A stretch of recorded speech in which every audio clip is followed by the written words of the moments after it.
এটা কথা মনত ৰাখিবা, সফলতাৰ সংজ্ঞাটো যে তোমালোকে কি বুলি ভাবা মই নাজানো। সফলতা মানে কি মন যায় নাযায় কেতিয়াবা?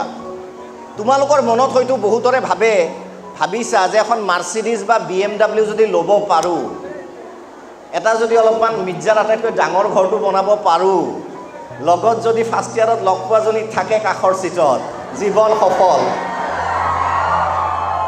জীৱনৰ সফলতা মনত ৰাখিবা দেই এই কথাটো। মই খুব সফল ব্যক্তি। এতিয়া তোমালোকে ভাবিবা ই নিজে লেবেল দি আছে বেটা। নহয়, কিয় সফল জানা?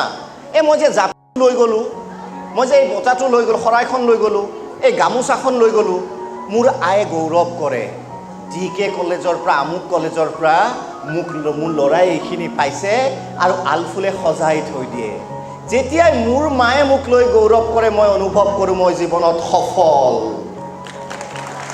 গতিকে মনত ৰাখিবা, প্ৰফেচাৰ হোৱা, প্ৰিন্সিপাল হোৱা, MLA হোৱা, কিবা হোৱা, মন্ত্ৰী হোৱা, ৰাষ্ট্ৰপতি হোৱা ক'বলৈ একো নাই। জীৱনত যিদিনা তোমাৰ পিতৃ মাতৃয়ে তোমাক গৌৰৱ কৰিব, তুমি চাওমিনে বিক্ৰী কৰা, তুমি 4th গ্ৰেডৰ চাকৰি কৰা, সিদিনাখন কিন্তু তুমি গম পাবা তুমি জীৱনত সফল। সেয়েহে জীৱনত এনে কাম কৰিবা যিদিনা তোমাৰ পিতৃ মাতৃয়ে বুকু ফিন্দাই ক'ব পাৰে আমুকজনী মোৰ ছোৱালী, আমুকজন মোৰ ল'ৰা। আৰু সেইটো জীৱনৰ মজা। সেই মজাটো মই অনুভৱ কৰিব পাৰিছোঁ বাবে আচলতে সফলতা আৰু সুখ মই বিচাৰি পাওঁ।